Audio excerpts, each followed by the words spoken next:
Hello, everybody. Welcome to another weekly market news video. Today is Monday, 26th of April, and we are beginning the new week on the markets with a fairly positive note, as last week was a little bit more choppy than the previous weeks, as there were some sources of uncertainty in the markets, especially the proposed tax increase by Joe Biden on capital earnings on earnings from capital markets for people with the income higher than $1 million a year.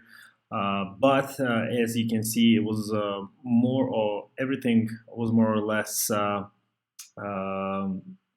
source of some very short-term uncertainty in the markets and some short-term doubts about the current system and current sentiment of the markets, which remains to be very positive, as S&P 500 and other stock indices in the U.S. are very close to their record highs. You can see S&P 500 well above $4,100 points, a level even above 100-day and 200-day moving average. So everything is looking quite positive. Even the companies that reported already their earnings for first quarter are looking pretty good, as about 86% of the companies from S&P 500 have beaten the estimates on EPS and even on revenue for first quarter. So everything is looking quite positive. More or less, the companies are going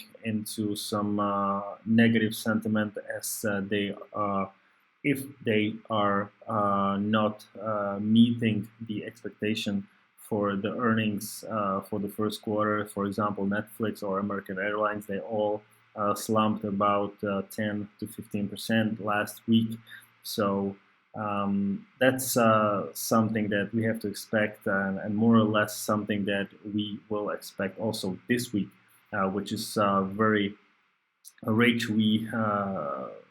It's very strong earnings week this week. You can see we expect the numbers from companies like Tesla, UPS, AMD, Microsoft, 3M, Alphabet, Visa, Shopify, Boeing, Apple, Facebook, Amazon, Caterpillar, Twitter, ExxonMobil, Chevron, AstraZeneca, and so on, so on. So there's a bunch of companies. It's one of the busiest week this earnings season. As you can see, a lot of technological, big cap, mega cap stocks from US are reporting this week, which will be very interesting for the investors. Who will also look for some other clues about the forward guidance and so on, so on. So we will see how this thing will play out, but more or less we expect more of a downside risk if the companies will not meet the expectation of the analyst and the economist for this month. I mean, for this quarter. So, like I said, everything is looking fairly positive, even with the yields, which remain lower.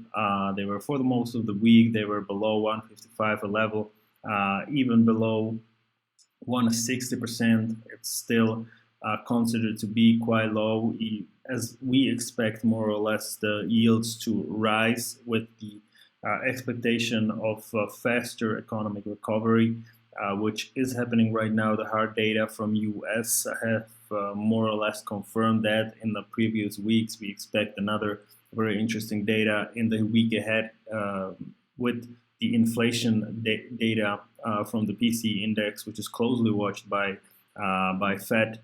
So more or less in short term and near term, we expect the yields to go up, which is also something that we have to count with the future performance of US dollar.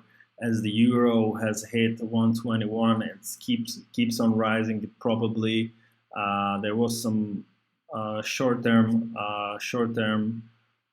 selling activity today in the morning after we rose above 121, but more or less we are going above these levels, and they probably even going to test 120 150 during this week. But like I said before, more or less we are also closely watching the performance on the yields from U.S. Treasuries, as this is the main factor and main moving factor for U.S. dollar in the past week. So that's also something that we have to look for. As the yields will go up, it might attract more buyers and more demand for the U.S. Treasuries and also for U.S. dollars. So we will have to wait and see. But the last few weeks, you can see that we're very positive for euro, and euro also is somewhat of a mirror for the performance of the economy around the world, for the economic sentiment. So if the euro is rising, it's pretty much very positive. And like I said before, we will have to wait for the yields to perform something that we will look at the next weeks for the future performance of US dollar. Also, the British pound was very positive, as the US dollar was decreasing a little bit, but more or less very volatile session for British pound, as we had the beginning of the week with a huge rise of GBP, one of the days with the biggest gain since the beginning of the year. And then obviously some room for correction, which stopped exactly at the third touch for the descending trending line over here. So technical analysis worked here pretty well, and also the fundamental with the AstraZeneca and also Johnson & Johnson vaccine that is already going and was actually got a clearance from the American FDA and also from the European EMA. So on the vaccine front, everything is looking good. The vaccination progress, especially in US, is going extremely fast, which gives the economy pretty clearer look of how is it going to look like in the near term, in the near few months. So that's why we can say the markets might be more or less positive. Obviously, most of these stocks are very expensive, but as we are going to different sectors in the economy, they are more or less recovering as right now. So there is not much room for the sectors to underperform or even slump or make a bigger correction from those record highs where most of these stocks are currently. So that's about US dollar and Forex, which is more or less very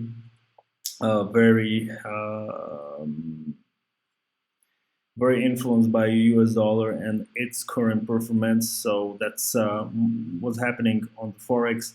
Also, gold is looking was looking quite positive for the most week. Right now, you can see also more or less the technical analysis as the fundamental is, like I said before, going with the yields from the U.S. Treasuries as well as the yields from other treasuries around the world. As the treasuries and the yields will go higher, there is no really much need for investors to hold gold, which does not provide any gain at all expect from the change of the price. But the yields from the treasuries, which are also like a safe haven asset, are more or less favored by investors in those times. So if the yields are going to go up and going to keep rising, we're probably going to see gold to test the lower levels around 117.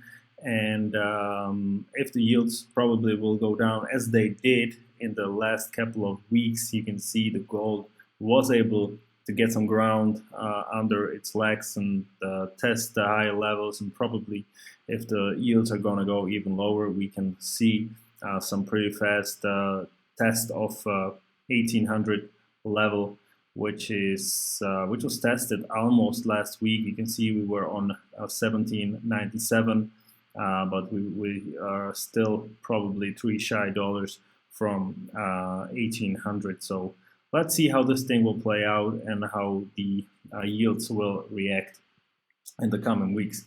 Commodity prices are more or less surging around the world as the economy is recovering, but oil is probably a different story as we are more or less battling with the rising cases around the world as the India reported more or less record highs of daily infections, and even US is helping them with the infrastructure as right now and with the technology to speed up and ramp up the vaccination and also making another vaccines. But it's one of the biggest markets for oil, and oil is right now battling also with the fact that OPEC is planning to ramp up the production from next month, and the demand is not recovering as quickly.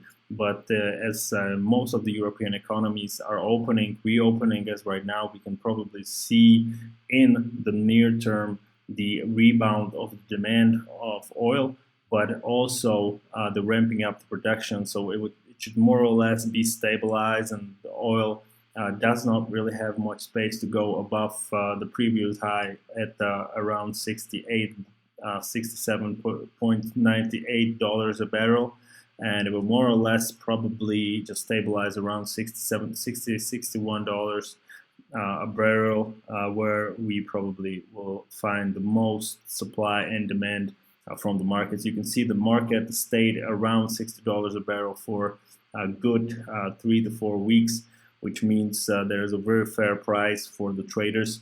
And also, most of the production countries can make already money. When the price was below $50 a barrel, it was very hard for Canadian and US producers to make some money on it. Right now, we are above $60 a barrel.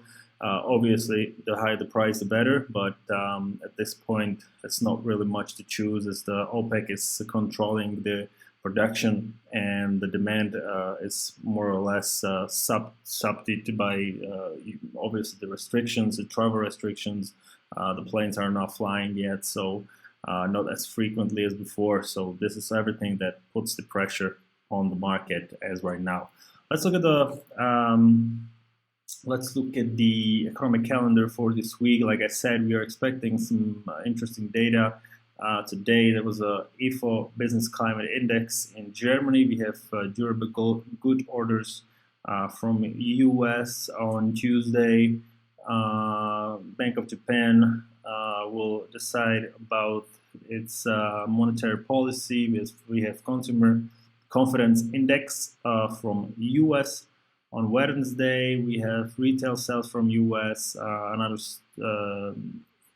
We have very interesting data, which is basically FOMC interest rate decision and the meeting with the press conference. So obviously the Wednesday will be more or less one of the most volatile days, especially on the stock markets, as we expect some huge names to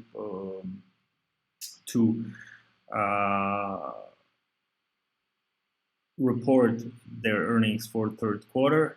And on Thursday, there's not much data. I expect GDP revision and some housing data from US. And on Friday, like I said, we expect another bunch of GDP data from European countries, and especially the PC index with the inflation data from Eurozone, and the PC index of inflation in the US. So this will be it for today's video. I thank you guys for watching. If you have any questions, leave it down in the comment section below the video, and I will see you next week.